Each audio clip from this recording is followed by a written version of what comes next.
I'd like to call this meeting of the Human Resources Committee to order. It's Thursday night and it's March 16th.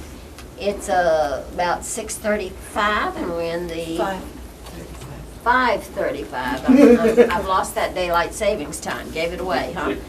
And we are going to have Mrs. Hohensee call the roll. Mrs. Ziem? Here. Mrs. Odom? Here. Dr. Mataki is absent. Mrs. Hohensee is here. We also have Mr. Kaufman, and we also have Mrs. O'Gara. Okay, so do we have a quorum? Thank you. We only have 2 items on the agenda tonight, personnel recommendations, and we're going to finish up the non-affiliated handbook review. So if it's all right with the committee, I would like to start with the personnel recommendations. So can I get a motion?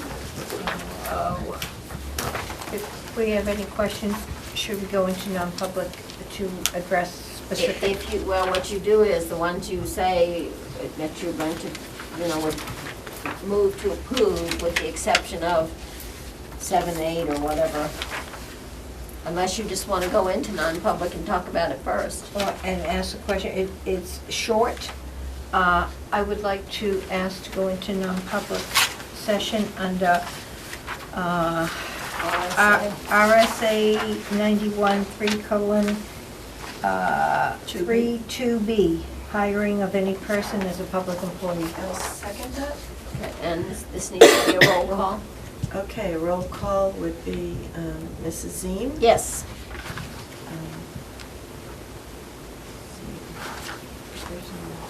And then Mrs. Odom? Yes. And Mrs. Hohensee, yes. We are now in non-public, and so we'll let you turn it off, and we will continue as It soon should be as the very meeting. short. I'd like to reconvene this meeting. Do we have a motion coming from one of our committee members? Motion to seal the minutes under RSA 91(3):3. Is there a second? Second. And call the roll. Okay, just a second. Mrs. Ziem? Yes. Mrs. Odom? Yes. Mrs. Hohensee? Yes. And now do I have a motion? To approve Oh. personnel recommendations? Motion to approve the personnel recommendations. Do I have a second? A second. All those in favor? Any questions or comments? Seeing none, all those in favor? Aye. Aye. Opposed? It's unanimous. And now we will go to the unaffiliated handbook, and I think Mr. Kaufman had a question for Mrs. O'Gara on page 13. Yeah, I just am curious, just to confirm, because I did have, here, let me show you. Because you said you didn't have anything listed there. So I had 2 things there. One had to do with the grade, where a grade of C became a grade of B. Okay.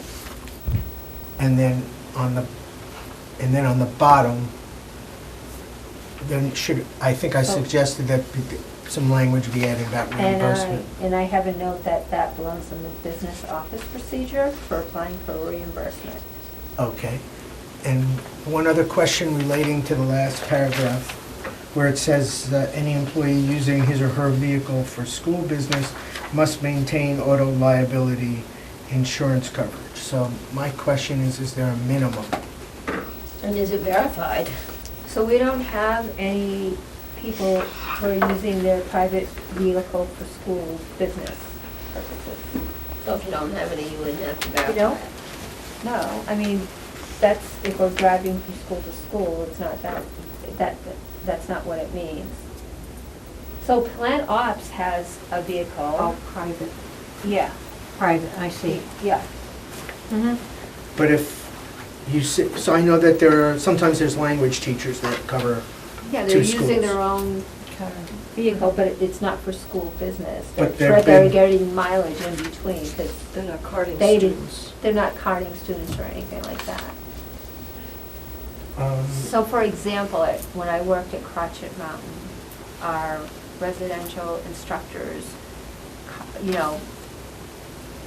transported students, and we had to require them to have a minimum of 100,000, 300,000 liability insurance, and we would collect that information. It's not the same here, nobody's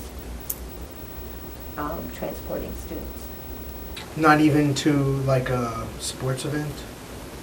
Not in the non-affiliated manner, no. Not this group of people. If they're doing it, it's not public knowledge. Well, should there be a statement, to this extent that this applies to people who do not carry students in the car, or something to that effect? It just seems as though there's, I don't know, that doesn't feel right. It can't be more specific other than, the way it's written, it sounds like people do use their car for their private vehicle for school business. And I know when I substitute taught, I was once asked to go from one school to another, using my car to do that. But that's not for school business, you're just being assigned, you have to, it's just like when you arrive at work in the morning, driving from your home to the place that you work, right? Just because you're going to where you're going to work does not mean that you're using it for business purposes. You're using it to transfer yourself to where you are assigned to work. Well, I think I had a disagreement with you about that at that time, but I'm just saying this language here, Maybe we should just strike it because it really doesn't apply. Which would you strike? That any employee using his or her private vehicle for school business must maintain auto liability insurance coverage. Because in this, I'll tell you what, why don't we research into it, Mr. Okay, Kaufman? How's please, that? yeah. No, I think that's a good idea. Okay. So we're gonna come back to that next meeting? Yeah, we're gonna go look at it, and it's gonna be another month. Does that conclude your concern on that page? Yeah. So now, Mrs. O'Hara, where would you like us to go? I think that if Mr. Kaufman agrees, I think we already did page 14. So we're really on the proposed update. And I'd like to say before I forget, please don't forget that we have to hold a public forum for the non-affiliated people, and that has to happen, I believe, it says on page 14. March 15th? No later than May 1st. So the next HR committee meeting is what, April 12th or 16th, around there? Yeah, we should go ahead and set it up. So do you want, if we finish this today, do you want that to be or you want it to be a separate public forum? I think it still comes under a HR committee meeting. So you need an HR meeting before it goes to the board for final approval, is that what you're saying? We do, because you have to get input from them, and they... The last time I did it, it was done as part of the HR committee meeting. We just invited them to the meeting, so as you're saying, we should invite them either to the one in April or obviously before the 1st of May. So can we depend on you to do that? So I can do that, but you have to tell me when that you're gonna have. Well, the next HR meeting, we don't have one set up There yet, is do we? one, it's either on the 12th or the 16th. So if it's the 16th, take the later one if you can. So- There's only one in April, so I just don't know. Well, if it's the 12th, do it the 12th. If it's the Right. 16th, do it the 16th. So I'll If there's only schedule the one, there's no forum. choice. You just do it on the one that we have. So what would happen if, and you can correct me if I'm wrong, all the changes that you make, we would put in the handbook, and then we would distribute the changes to the non-affiliated personnel, right, so that they can see the changes you made, and they can see what's in there, and then they would come to the forum, and they would, Have a chance to rebut. speak about, how they feel about But when certain you make sections. this up to give to them, it will be so that they will clearly know. For instance, you might put what was changed in red. Red line, And right. that way, they would know exactly what we're saying was changed. That's Okay. correct. All right.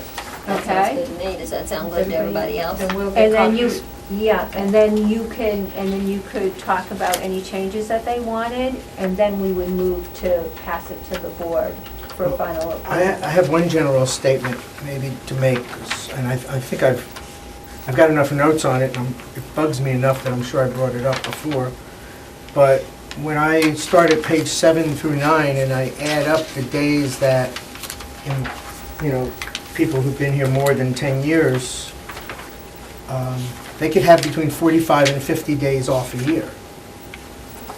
And I'm not sure that that's sustainable. As our workforce matures, the experience we have, there's what, 260 days in their work year or something like that? Is that about right? for There are unaffiliated? people there are staff, if you look at the appendix, there are staff that are 260 days, there are staff that are 190 days, 199 days. So it's listed in the appendix. I can tell you that nobody is taking, if a few are taking all their vacation days in a year. That's not happening, nor Can we get unless a report somebody. on that? Can we get a report that actually shows us the number of employees and how many of them? We'll have to see what we can. Well, I'm just saying, it would be a red flag, obviously, if you look at it and there are too many. then- Well, So you when I want to say- report, not by name, but you want to report of how many individuals took so many vacation days this year in this group? Yeah, does And that so sound many right to sick you, days, Mr. Kaufman? a cumulative report. Well, that's what Yes. Mrs. Eames requested. Well, I think that's a good idea. No, that, and I have no objection to that.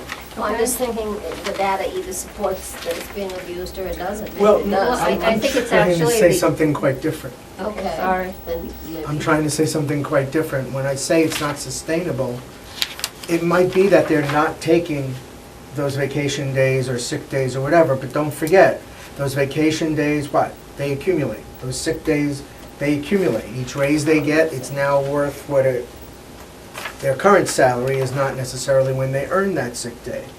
And yes, there are caps when it comes to severance or when someone leaves, but I'm just saying there's a big pile of liability attached on the school district with potentially each of these 10 or more year service folks with 50 days of annual earned leave. And I just think that it's a lot. And I would like to see us address it. I understand they might have to be grandfathered and new people have different kinds of. Is there no cap on it? There is a cap on it, What's the cap? 40 days. But if I'm hearing, I think I'm hearing, that's a year? No, that's an overall cap Can't carry Employees forward. of make- vacation, for vacation days. I'm The sorry, I cap- didn't hear I Mr. said you Geiger. can't carry forward more than 40 days of vacation. To page 7. Yeah, I'm looking at it. So what I would ask, Mr. Kaufman, that you consider the professional employees that are in this group that work very hard and that positions have been cut back and they don't have the time. Their workload is such that they cannot take those vacation days, and that's why they accumulate.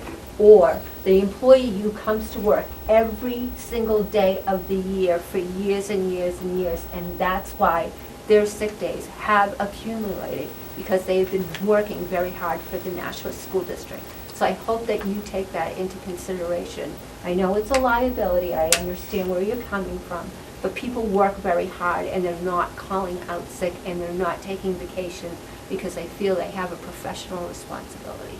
Well, I appreciate you saying that, and I'm glad to know that our professional people take their job professionally. As a board member, looking at a budget, looking at benefits, it's an observation that says 45 to 50 days off a year for this class of employee, and it involves people not just making $80,000 a year, as our directors generally do, and the other administrators, but also the administrative folks that are in this building, right? Some are under contract through the teachers' union, the secretary unit, right? This is non-affiliated So with the this- union. So These this are is, employees so there, who but there are not- four secretaries at least that are included in this Because they're not batch. affiliated, right, because they're Okay. not, because they're in a position where they're not affiliated. Right. So how Okay. long is their work year? So It's not 180 days, is all the it? positions and all their work years are listed in the appendix. Uh-huh. It says how many days they have to work. Nobody, so, and to be clear, nobody, all vacation time and personal days have to be approved by the supervisor. There's nobody that's taking 4 weeks vacation in a year. There's none of that is going on. That's still not my issue. I understand, but I just want Okay, just to be clear, that's wanna- not my issue. So And I what, encourage people to take vacation, so they don't burn out, because that's why there is vacation. Because Right. believe me, I've worked in several places where we worked from, say, 8 in the morning till 9:30 at night, okay? So I know what the Boilermaker is like, and I've done that, and Yeah, I'm obviously not there I now. heard you say 40, that people can take 45 to 50 days a year. So That's that's what- why I That's my said that. calculation, based upon the information on pages 7, starting on page 7 through 9. Yeah, so I'm only I'm sorry, saying, yeah. but they're not. Because But it they has- could. But But they've earned it, right? They've earned it, but no, you know, it has to be something special really for you for 4 weeks vacation in a year. I mean, people don't typically do that. So then we're just giving them vacation days, we intentionally knowing that they're going to, They only get not 20 you- days a year. The 40 days is an accumulated amount. you just, 4 weeks a year is 20 days. You just said typically Oh, yeah, people. 4 weeks, that's right. You said, so people don't take those 20 days. I don't know what people are taking, but all I'm trying to say is, it's a huge liability for the district. And I think it should be addressed and some attention, and I'm not sure, I mean, it might probably be part of this committee's discussion to look at it and come up with a recommendation going forward. But if they're not taking the vacation, then maybe we ought to ask people to take vacation. Because the same idea of, we don't want the future liability, we'd rather pay for it in the year that it's earned. And maybe that's one of the things we look at, is as you earn vacation, you have to take a certain amount of it in the year that you earn it. Well, what it says is you can only have 40 days, so you can back up your vacation for 2 years, and then you start losing it. Yep. Or then you start taking it. Either way. So, and then it's more than it might have occurred had they just taken a day off a week and then spread it out, and we paid for it already, we don't have a so what liability. is So the this- average this cost is- of a day for these people? I don't know that off the top Well, of my if you- head. if They you- all have different salaries. I understand Mrs. that. Helen City, what you said is actually more what occurs, because when you take me, I've been here almost 10 years, right? I reached that cap of 40 days probably after 3 years. And every year I lose vacation time that I don't take because I'm already at the cap. So that happens more than the other things that you talked about, that people have lost vacation time through the years and that they haven't taken it because they're working more than they're out. So, let's say I want to flip this to the other side and say I want our employees to be rested and not stressed at work. Then So I maybe want you to should encourage put- them to take the leave they've earned. You could I would put rather that they in do it in there. the year they've earned it than, you're saying it's occurring not necessarily intentionally holding on to these days, but it's a circumstance because of the workload. And I'm saying, well, I would just rather these people take the days in the year they earn them. And my thing when I use the word liability is future cost. It Right. only go 2 years, and then they lose it all. If they don't take anything for the first 2 years, they don't accumulate anything on the third year. Or the 4th, or the 5th, or the Right. 6th. I mean, we accumulate it, but we lose time.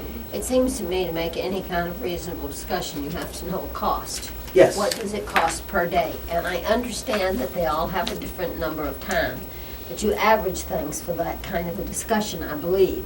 And so that's what I was trying to do, average it out. If the average salary of an unaffiliated employee is $80,000, and if the average work year is 260 days, or what, then you, I think you'd have to look at You it, say divide it. director level and up, and then below You have director, to. because there's at least 2 different. so in order to To have, me, but anyway, to me, tiers, to have any yes. kind of intelligent discussion, you have to know what kind of money you're talking about. I mean, If it's insignificant money, that's one thing. If it's significant money, again, without data, So that- do you want, okay, so we want a report on vacation, sick, and personal usage of the non-affiliated over the past year.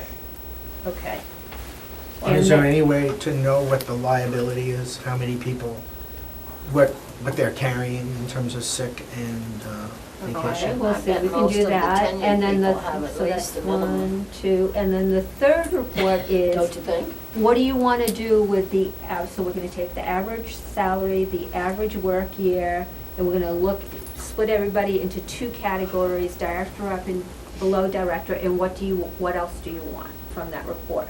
It's not that you're just looking for the average salary, what are you? Well, we probably need to know where those, once you have In that that 2 regard, tiers. we need to know approximately how much it costs us. So I would assume, For what they're carrying, yes. okay. So when So they- that's the so- liability report. And Because, the other part of I that, suppose maybe an easier way to do that would go back and look at people who left and see how much, rather than figuring all this out, you could just go back and see who left last year and how much they got for it, no? well, that's the past. I'm interested in the liability for the future. So, But isn't the past a reflection of future? Those people may have had much more service than the people who are currently at the district, so I'm I not don't think so, sure. not according to the figures we got. We got what they were saying, how many people were at 40 years and how many people were at 30 years. But and these how are, you- these are values just, as this as isn't teachers, yeah, this isn't teachers, this is just, So you think and it's, unaffiliated. you think that it's unique to the teachers? Is that what we're saying? It could be. Again, you have to, I guess you'd have to dissect it to too. to I don't answer. think we have any administrators here. I don't know. I don't. To answer your question about what else, once you have those 2 tiers, it would be helpful to know the number of days and the, Mr. Smith, what's in their bank, Does not as it seem were. like you would. I bet we have some people who've been here quite a while. Yeah, he's been here quite a while. Yeah, I mean, I'm just saying, I have to think we have quite a few. You don't think, you don't necessarily look at somebody and say, oh, I bet you've been around for 30 years. I hope they don't do that when they look at me anyway, but. So I will work with Dan Donovan, because I think the city already produces, I think we mentioned this Oh. before, that the city already has to produce a liability report at the end of the year. Oh, okay. So maybe we look at that and see if they can weed out our employees and the non-affiliate, okay? That'd be great. Thank you. Okay. So, then, do you have another question, Mr.? Oh, I'm sorry, Mr. Farrington. Ms. O'Gara, Mr. Farrington? do these people, or a group of these people have enough, I can't think of the term they use, it to be L or B, enough commonality amongst their jobs so that they could petition to be a bargaining unit? They do. In fact, Especially, I they used to mean, be a bargaining unit, if I recall the correctly. directors, I believe, used to be included in a bargaining unit. And in Hudson, all the administrators have a bargaining unit. So I think that's something, not that you should be afraid of it, but I think you should treat your people right, and you tighten the screws and take advantage of a group that you can because they're not affiliated. The next thing you know, you're gonna be sitting across the table negotiating with them. So to that point, don't- I when don't I say, think- excuse me, so to that point, when I say I want our people to take vacation so they don't get burnt out, who am I looking out for? I'm looking out for them, and I'm looking out also for the district in terms of future liability. That So I wasn't think what the conversation should be held. I'm just saying, I'm not talking about whether or not they should take vacation. I'm talking, it sounded to me like this began as a conversation about reducing some of these benefits. And I'm just saying, They may You not. still have to agree to a contract. That's They what may I not would need say. to be reduced. It may be, I guess all I'm suggesting is that we take a look at the data and see if there are any red flags. If there are no red flags, you move on. I mean, I don't think anybody's, I'm certainly not, I think data is always, data is healthy. Data tells you what you're doing right and what you're doing wrong. And if you don't look at it ever so often, then you could be, and it's not necessarily that it would be intentional abuse, but sometimes intentional or unintentional, it has the same effect. So I don't think it hurts to look at these You things. had this- I had this one in my We give original. raises to the unaffiliated. This is right here, Mrs. Farrell. Do we You need to speak up because I'm not sure the mic will hear you. Do we treat it like a contract, or could we, if we wanted to, go individually and give raises to, say, different management versus support? You would have to have a merit evaluation system to differentiate on people, otherwise you would be opening yourself up to discrimination. Okay, that's what I Yes, wanted to know. very clearly. Okay, Yeah. I didn't know if we could go by category, or if it's just percentage Everybody across gets, the it's a board. percentage across the board. Now, what about reviews? I know of a situation, there was a secretary, I believe I think she is covered under the collective bargaining agreement. But do these unaffiliated people, are they on a regular schedule for Yes, reviews? yes, What is it? every year. Every year. So their supervisor, whatever, there's criteria, they have goals in the beginning of the year, they agreed upon, and there's a written evaluation for every one of these people. Would you like to look my goal I'm sorry. What is it, did Dana? you- is? Sure. To write all your administrative policies for HR. And I offered to help you with them, just I for the might record. take you up on that, Mr. I Cox. Well, think you start should. Start soon, you have a big project. Yes, it is a good project. But I sincerely keep that on the table, because I actually understand what you have to do. And I appreciate your effort. So does that conclude then the specification paper? It's this proposed update. I just wanna ask one 1026, question. The Appendix A. Because I don't remember the answer, but I'll just, these particular, Appendix B is longevity payment schedule. Are these, I recognize some of the numbers here. There's pretty well tracked with the teachers. Nope, it's a lot different than the teachers. And let me tell you how it's a lot different.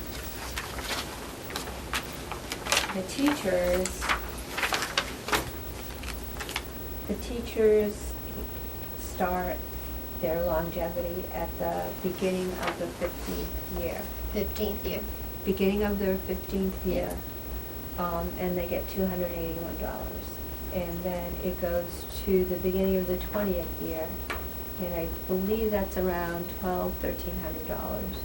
And then it's the beginning of their 25th year, and it's $1,688. If you look at the administrators, no administrator gets a longevity payment unless you've been here at least 19 years, and then you only get $1,200. Can you go back and give me it was 281 for 15 and the second It's in the figure? teacher contract, Mrs. Yes, I know. It's 281. I'm not sure I have the middle number right. I think it's 1294. I could be off. And how many years is that? 20. And then the 25th is, I think it's 1688. So just, I want to make sure I'm understanding, so if I'm asking a foolish question, please forgive me. But on year 15 to 19, you continue $281 a year, If you're a teacher. and then on the 20th year, you get $1,294 added to the previous balance. And it No, you just get $1,294 instead. Oh, yeah, because you get it in the year of. Thank you. That was And my, it's paid in January. it's paid annually. So the Okay. longevity schedule that you see for the administrators is a lot different than what you have for the teachers. So did we ever get a report on how much that was for? I think I mentioned that the longevity that was paid out for teachers and administrators totaled 300,000, of which I got A year? in last year Last year. for the teachers, and I think it includes the principals and administrators. It was 300,000, and about 275,000 of it was approximately teachers. But the principals would go under this other formula, $19,000 after 19 No, years. they're If on you a separate remember, contract. The right, principals are the separate. principals were part of the non-affiliated bargaining committee, and they went out and formed That a was union. the point that George made, That's the right? point that Mr. Farrington made, and when they did, though, they kept that, the benefit that's in here now. So it's the same, I believe 19 and 24, so it's not big bucks. $300,000 a year. You know, everything is relative. When you're on the budget I'm on, that sounds like a lot of money. But that's all right. Doesn't mean it's right or wrong, it just means everything's relative. So does that answer your questions on the longevity, Mr. Kaufman? Yeah, for now, thank you. So then we will go on to sick bank operational rules. So since we've had a non-affiliated manual since, I think, 2011, and the sick bank Appendix C has already been reduced greatly, and just like the longevity is not, is very, what's the word I'm looking for? It's not generous on the sick bank days compared to other sick bank banks. policies. that Do we they have. all have personal days, Mrs. O'Gara? And what's the difference in personal and sick day? Everybody, mostly all our groups have personal days, and that's a personal day, like you wake up in the morning and your basement is flooded, Oh, okay. that kind of thing. Personal business. And the collective bargaining agreements outline what that is, and I think if you look at the personal day clause, I think we have a description of what a personal day should be. So what's the average personal days that they get? Well, it's on page 9, and if you work a full year employee, you get 4, and if you're a school year employee, you get 3. And it's for marriage, graduation exercises, required court appearances, religious holidays. Yeah, thank you. You okay?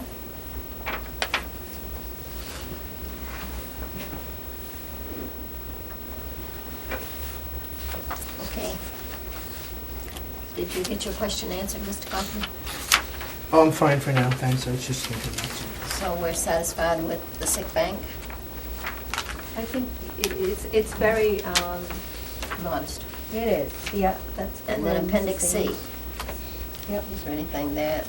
That's all the same thing, isn't it? Yeah. Okay. So that And this has- is strictly voluntary, people have to contribute before they can withdraw. and- Right, and if you don't keep up, so when the bank gets low, we call for punishment, and if you don't contribute another day, then you're typically out of that sick bank, so you have to So keep up. you've lost whatever you've invested. That's right. So at this point, we will come back at the next meeting. We will have a draft of the proposed changes, and it will have been sent out to the non-affiliated members, and Yep. they will be invited to come and speak with us, their concerns, comments regarding the changes. Yep. And we'll also get those reports. Yes, at that meeting. Okay. Does that sound good? Yep. Is there Should any, give us plenty of time. is there any other questions, comment? So our next meeting is when? It's either April the 12th or the 16th, is that what you said? Might be on the green sheet. I Is the have, green sheet and a red sheet now? I have mine, it's this here, I'll let you look right here.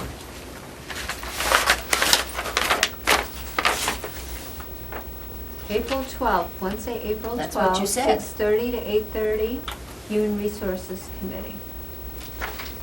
4/12, 6:30 to 8:30. Okay.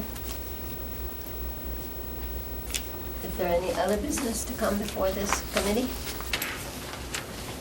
Anything that we need to discuss, that we need to, Can I just ask a question? absolutely? Since you ask it that way. At last night's budget meeting, I kind of made an observation when we were talking about the intervention, where we have some 70-plus people who all work toward helping our students with remedial assistance. There's almost $3.1 million there. But when you look at that, there is no, I'll just say it, I hate to say it this way, but that's just who I am. There appears to me that there's no apparent leadership of that team of people. In other words, everybody's assigned to a particular school or a grade or whatever they do, and they work very independently, and I understand that because they're largely working with independent needs of each student as it relates to reading or math or whatever. But Mr. Boucher last night did say that the curriculum that they use is the same across the district. But I just wonder if there's an opportunity here, especially given what we saw at Fairgrounds and what they've learned there, if there's a way that we can, because I don't know if there's any meetings being held with all those people, or if there's a school representative, each school has a representative, or, I just want to get it, if we're spending $3.1 million and we've got 70 dedicated plus people doing something, I've got to believe there should be some oversight and supervision to that. We have an ELL director for all the ELL people. We have a special education director for all the people who fall into special ed. But do we want to make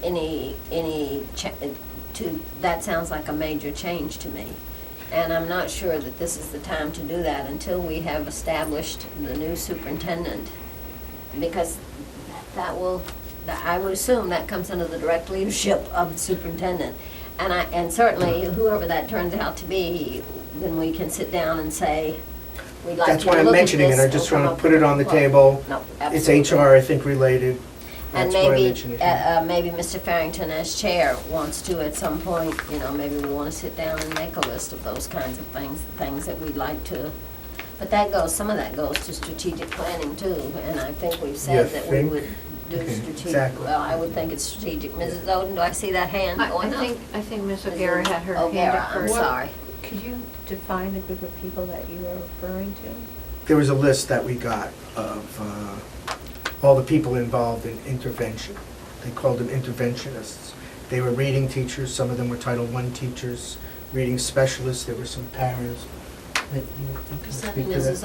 that. Oden? Working in a school, often those people work closely with the teachers, and the principal and assistant principal are overseeing what's going on in that school, whether IEPs are being met, whether progress is being made with the student. So there is supervision.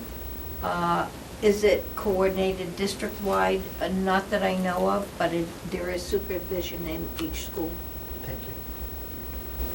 It's something I'd like to find out more about, and certainly part of a strategic plan discussion. It's amazing that they could have that continuity that Mr. Boucher was saying they have, if they don't have somebody overseeing it to make sure that continuity is there. And it may very well be the principal, but it just seems to Maybe me you at have the- 70 Yes, maybe at the people. administrator, principal meetings, with the superintendent, they discuss. Don't math teachers meet across the district? Oh, I'm sure they do. Absolutely. So, And do so the... the so reading do- special Do they ed? do? Yes. Okay, who would coordinate that meeting? Head teacher? Usually it's, I think some of it happens on professional development days, early releases. Okay, and things. so that, but It's not ELL, head- it's we not know head that Mr. teachers Chopra would be that doing kind that. of- And And if it we was have special ed, it would be Ms. Bream. Yep. So I would like to know that equivalency, and maybe it's Mr. Boucher, I don't know, that might really fall Well, it was under his interesting world. last night that they said that whoever said it, that said that the psychologist, much of that, I thought that was an interesting, that it was special education, that Yes. most of that was used for special, I had no idea that was first, but I'm sure there's a lot that I haven't learned. I need to be another 10, 12 years to get caught up. By then I'll be dead, so is there any further business to come before this committee? Mrs. Oden? Motion to adjourn. Second? All those in favor? Aye. Aye. Thank you.